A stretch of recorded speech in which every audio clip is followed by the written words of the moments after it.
રાઠોડ, તંત્રી, પૂર્વ પ્રમુખ, સદવિચાર વિકાસ ટ્રસ્ટ ભાભર, આપને વિનંતી કરું છું કે છેલ્લા ઘણા સમયથી ભાભર તાલુકાના ઠાકોર સમાજમાં શિક્ષણ વિરોધી, સમાજ વિરોધી એક અસંતુષ્ટોની ટોળકી સમાજનું શિક્ષણ આગળ ન વધે એના માટે સક્રિય થઈ છે અને એમણે સમાજને અત્યાર સુધી કેટલું નુકસાન પહોંચાડ્યું છે એની માહિતી મારે રેકર્ડ પ્રૂફ સાથે ના છૂટકે આપની સમક્ષ રજૂ કરવી પડે છે. આપ જાણો છો કે આજથી 55 વર્ષ પહેલાં અમારા દાદા રૂપસિંહજી દાનાજી રાઠોડ અને સવજીજી લાલાજી રાઠોડ લાડુલા આ બંનેએ દિયોદર 3 રસ્તાવાળી જમીન ખરીદેલી છે 5000 રૂપિયામાં અને એનો દસ્તાવેજ પણ મારી પાસે છે. એ પછી લગભગ 10 વર્ષ પહેલાં એના પછી એટલે આજથી 45 વર્ષ પહેલાં જે આપણી ઠાકોર સમાજની કન્યા હોસ્ટેલ અને કન્યા હાઈસ્કૂલ ચાલે છે જેમાં આપણે બેસીએ છીએ એ જમીન પણ મારા દાદા રૂપસિંહજી દાનાજી રાઠોડ અને પોપટજી વાઘાજી રાઠોડ મોતીશ્રી આ બંનેએ ₹87,000 ખરીદેલી છે.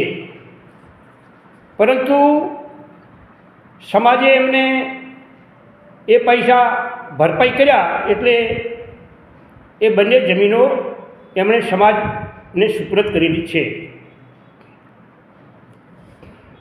આમ તો આ વિશે અમુક બાબત ધ્યાન દોરીશ જે મારી પાસે રેકોર્ડ પ્રૂફ હશે તે. એ પછી તો એમના જે કંઈ અમારા દાદા હતા એમને સાથે આ વિઘ્નેશ સંતોષી માણસોએ કેવો વ્યવહાર કર્યો છે એ બાબતમાં તો હું નહીં પડું, પરંતુ એમના અવસાન પછી જે એમના વારસદારો હતા એમના નામે આ જમીન થઈ અને એ પાછળ એ વખતથી આ લોકોએ કેવા કેવા ષડયંત્રો કર્યા છે એનો રેકર્ડ પ્રૂફ માહિતી હું આપને આપું છું. આજથી 35 વર્ષ પહેલાં જિલ્લા પંચાયતના સભ્ય તરીકે આપણા તલાજી મેરા અને કોરસીજી ભગત વાવડી બંને જિલ્લા પંચાયતમાં હતા, સભ્ય હતા. એ વખતે બાબર ગ્રામ પંચાયત હતી એટલે જમીન એને કરવાનું હોય તો એ જિલ્લા પંચાયતમાં થતું. એટલે નાગજીભાઈ સરેસરા અને ખેમભાઈએ તલાજીને વાત કરી મેલા ઈરાદાથી કે તમે ગમે તેમ કરીને કોરસી ભગતને કહો અને જે કંઈ આ જમીન 3 રસ્તાવાળી જમીનના છે એમના વારસદારો છે એમની તમે સહીઓ લાવો અને એમને એવી રીતનું કહો કે આ જમીન આપણે એને કરવી છે. કોરસી ભક્તે અમને વાત કરી. હું પોપટલાલ મોજેશ્રી, મગરજી ગાંગુણ, જામાજી શણવા આ 4 જણા જઈ અને એ ત્રણેયની સહીઓ માનસુખ રૂપસિંહ, ખાનદી રૂપસિંહ અને સરજી લાલાની સહીઓ લઈ આવ્યા કે પેલો એને કરવું હોય તો અમે સંમતિ આપો છો. પરંતુ એમના દિલમાં તો કંઈક બીજું હતું, પાપ હતું. એટલે 15 દિવસ પછી એ કાગળો લઈને પાછા આવ્યા અને વાત કરી કે તમે કોરા કાગળ માથે સહી કરી આલો તો એને થાય એમ છે. કોરસી ભગતે વાત કરીને અમને વાત કરી એટલે અમે વિશ્વાસમાં આવી અને એમને કોરા કાગળ માથે એને કરવા માટે સહી કરી આલી દિયોદર 3 રસ્તાવાળી જમીનની. અમે જે કોરા કાગળ માથે સહી કરી આલી એનો દુરુપયોગ કરી અને એ જમીન એને કરવાને બદલે આપણા અજમલભાઈ કમાભાઈ રાઠોડ બળોધણવાળા એમના નામે કરી નાખી. લગભગ વર્ષ 1.5 વર્ષ પછી આની અમને ખબર પડી અને એનો જે પ્રાંત કચેરી થરાદ છે એમાં કેસ ચાલ્યો અને એમાં આ ખોટું કરેલું હતું એટલે અજમલભાઈને સજા થાય નથી. એટલે અજમલભાઈએ જે કંઈ આ ખોટું કરનાર હતા એ આગેવાનોને જઈને મળ્યા કે ભાઈ મને સજા થાય એમ છે, તમે મને હેરાન કરો એમ છો. એટલે એ આગેવાનોએ આવી અને આપણા આગેવાનોને વાત કરી એટલે કે ગમે તેમ કરો તમે કોમ કરવા અમે તૈયાર છો, તમે સમાધાન કરો. એટલે પછી જમીન તો પાછી હતા એના વારસદારોના નામે થઈ ગઈ અને સમાધાન કર્યું એટલે અજમલભાઈને સજા નથી. ત્યાર પછી થોડાક વર્ષ પડ્યા રહ્યા અને ફરી પાછું એ લોકોએ કીધું કે આ જમીન તમે ટ્રસ્ટ બનાવો, તમે કોઈ ટ્રસ્ટી, તમે કોઈ પ્રમુખ, તમે કોઈ મંત્રી, પણ ગમે તેમ કરીને આ જમીનનું તમે ટ્રસ્ટ બનાવી અને ટ્રસ્ટના નામે તમે જમીન કરો ને આપણે તાત્કાલિક બાંધકામ કરવાનું છે. અને એ ટ્રસ્ટ બનાવવા માટે ઠાકોર સમાજના જવાબદાર આગેવાનોએ અમને પાવર આપ્યો અને અમને સત્તા આપી. એ જે કંઈ આગેવાનો છે જે પાવર અમને લખી આપ્યો છે એ પણ આપની સમક્ષ રજૂ કરું છું. આપ પણ વાંચી શકો છો. જે કંઈ એ લોકોએ પાછળ પણ કેટલાક આગેવાનોના નામ અને સહીઓ છે એમને પૂછતું કે આ સહીઓ તમે કરી છે, આ તમે લખી આપ્યો છે. એ લખી આપ્યા બાદ આ સદવિચાર વિકાસ ટ્રસ્ટની સ્થાપના થઈ છે.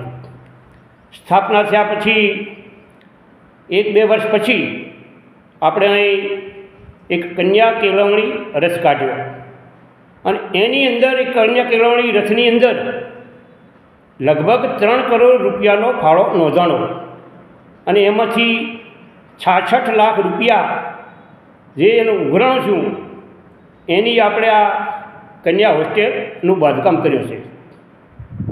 એ પછી બધું સરસ ચાલતું હતું પણ જોકે આ સંસ્થાના બાંધકામ માટે ગેનીબેને પણ સરકારી ગ્રાન્ટ કે આડાવડા રીતે કરીને મને 20 લાખ રૂપિયાની મદદ કરેલ છે અને આ સંસ્થા હોસ્ટેલની હાઈસ્કૂલ સારી રીતે ચાલતી હતી. પરંતુ સમાજના વિઘ્ન સંતોષી એવા ખેમજીભાઈ અને નાગજીભાઈને આ સહન ન થયું અને એમણે ગેનીબેનની કાન ભંભેરણી કરી અને જે કાંઈ આડાવડા સડાયા અને જ્ઞાનીબેન અને અમારા બંને વચ્ચે ખટરાક ઊભો કરી અને જ્ઞાનીબેનને આ ટ્રસ્ટમાંથી કઢાવવામાં મુખ્યમાં મુખ્ય ભૂમિકા આ બંને માણસોની છે. એમના ગયા પછી જોકે ફાળો તો એ લોકોએ ચાલુ જ કર્યું પણ કે હાલવાનો નથી. એટલે છેલ્લા 15 વર્ષથી આપણે અહીં બાબર ખાતે સમૂહ લગ્ન કરી અને જે દીકરીઓની હોસ્ટેલ અને હાઈસ્કૂલ છે એ ટનાટન ચલાવીએ છીએ. પરંતુ આ વિઘ્ન સંતોષી માણસોને અહીં હોસ્ટેલ ચાલે, હાઈસ્કૂલ ચાલે અને તંત્રી વહીવટ કરે એ સહન ન થયું. એટલે એમણે છેલ્લા 2 વર્ષથી એક અભિયાન ચલાવ્યું, તંત્રી હટાવો, પ્રમુખ તરીકે તંત્રી હટાવો.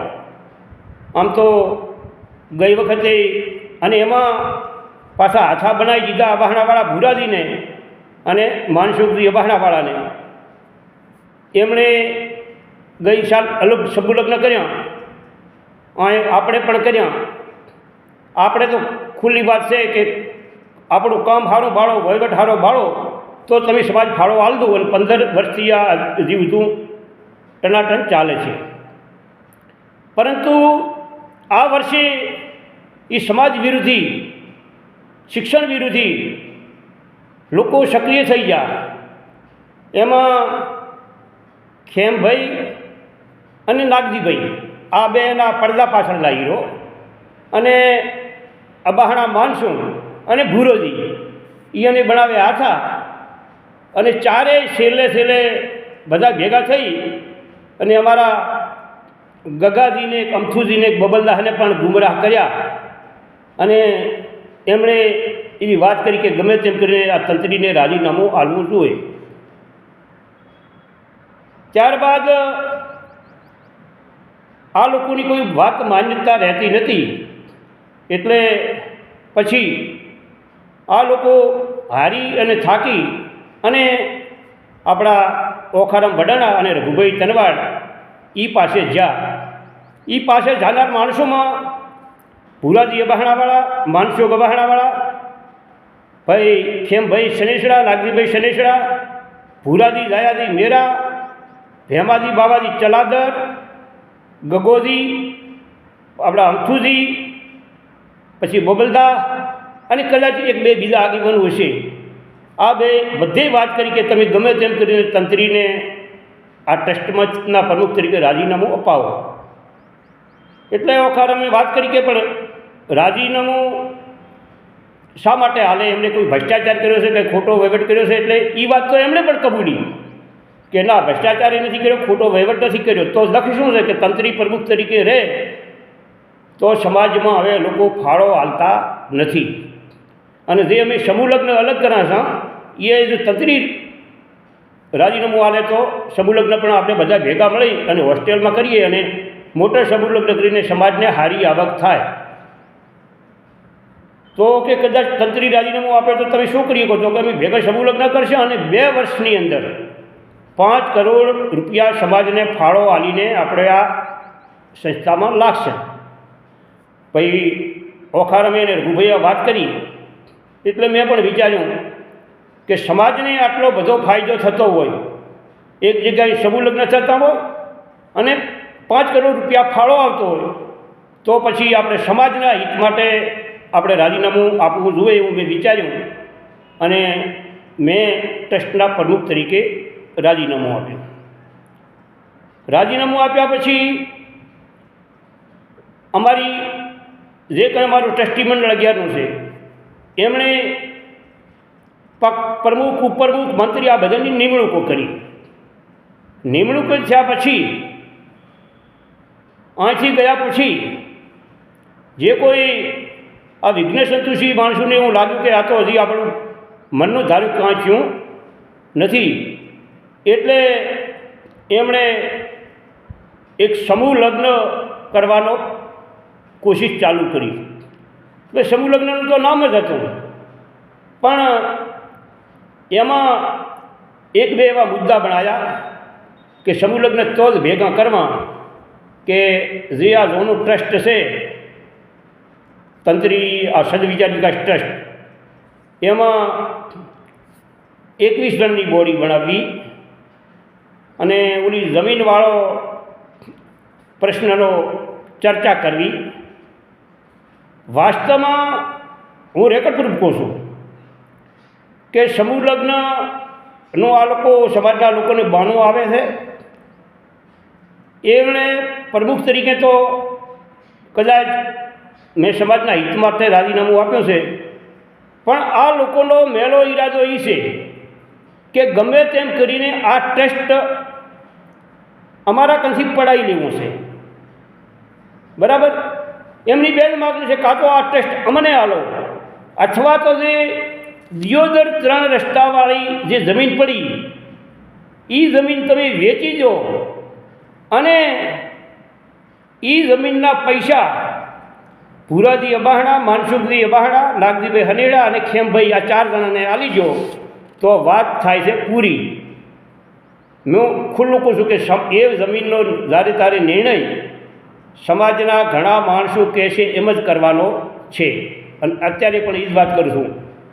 એ લોકો મોઢે બોલે છે શું, અંદરનો શું છે એ આ એનો લેખિત પુરાવો છે. આ જોજો, આનો મુદ્દો જોજો, ફરી વખત જોઈ લેજો. કાં તો તમારું સદવિચાર વિકાસ ટ્રસ્ટ અમને આપો, અથવા તો આજે અમારું અમે 4 જણા જે ટ્રસ્ટ બનાવવા છે એને પેલી જમીન તમે વેચી મારો ને પૈસા અમને આલો. અમે ગમે ત્યાં ગામડામાં મોટું શૈક્ષણિક સંકુલ ઊભું કરશે. 5-7 વર્ષ પહેલાં હમણાં વડાણા શૈક્ષણિક સંકુલ એ લોકો ઊભું કરવા જતા, એની ખબર નથી. એટલે હવે મારે એમને વિનંતી છે કે સદવિચાર વિકાસ ટ્રસ્ટના જે કંઈ બંધારણ મુજબ 11 સભ્યો છે એમાં 2.5 વર્ષ સુધી અમે લોકો એક પણ સભ્ય ઉમેરી શકાય એમ નથી, કે ઉમેરવાના પણ નથી, કે એક પણ સભ્યને કાઢવાના પણ નથી. 2.5 વર્ષ પછી સમાજના ઘણા માણસો કહેશે અને કાયદાની મર્યાદામાં હશે તો વિચારશે.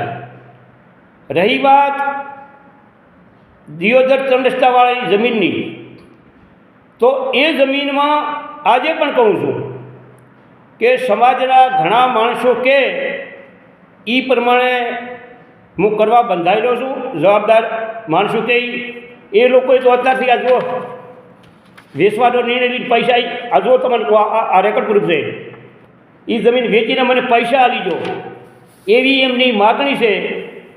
એ જમીન વેચવી કે ન વેચવી એ સમાજને નિર્ણય લેવાનો છે, અને એના પહેલાં તમે એનું લિખિત બહાર પાડી કે અમને પૈસા આપી દો. એટલે આ બધી વાત કોઈ પણ વાત શક્ય નથી. સમૂહ લગ્ન એક જગ્યાએ કરો કે 100 જગ્યાએ કરો, કોઈ ફરક પડતો નથી. લાધારામ કરો, અમથુજી મેઠા કરી રહ્યા છે, અને એક બહાણામાં કરો કે ભેમુડી કરો ને સમૂહ લગ્ન, એ બહુ સારી બાબત છે. એ બહાને તમે જે કોઈ સમાજને ગેરરસ્તે દોરવાની વાત કરો છો એ મહેરબાની કરીને કરતા નહીં. હું આ વિડીયોના માધ્યમથી આપણે જે કંઈ તમે ચર્ચાઓ કે બીજું જો કરવા માગો છો, તમે મને ઉશ્કેરવા માગો છો, પણ મને બધી ખબર પડે છે. એટલે હું તમને એટલું જ કહું છું કે તમારી કોઈ પણ માગણી હોય, 2 માગણીઓનો જવાબ અત્યારે આપું છું. આ ટ્રસ્ટ 11નું છે, એ 2.5 વર્ષ સુધી 11નું જ રહેવાનું છે, એમાં કાંઈ ફેરફાર નથી કરવાનો. પેલી જમીનનો નિર્ણય સમૂહ લગ્ન પત્યા પછી 1 મહિના પછી જ્યારે હિસાબ રજૂ કરા ત્યારે સમાજના ઘણા માણસો કહે છે એ પ્રમાણે કરવાનો છે. એટલે આપ સૌ 3 તાલુકાના ઠાકોર સમાજને વિનંતી કે આવા જે કોઈ વિઘ્ન સંતોષી માણસો હોય એમના કહેવાથી જાણતા દોડતા ને. અને ફરી વખત વિનંતી કરું છું, જે અમારા સમૂહ લગ્ન હોય કે અમારી સંસ્થા હોય એને અમારા વહીવટમાંથી વિશ્વાસ હોય, અમે સારા કામ કરતા હોય તો જ પૈસા આપવું. બાકી અમારા વહીવટમાંથી વિશ્વાસ ના હોય કે અમે સારું કામ ન કરતા હોય તો તમે અમને પૈસા ન આપવા, એ પણ આપણે વિનંતી. જય ભારત, જય હિન્દ.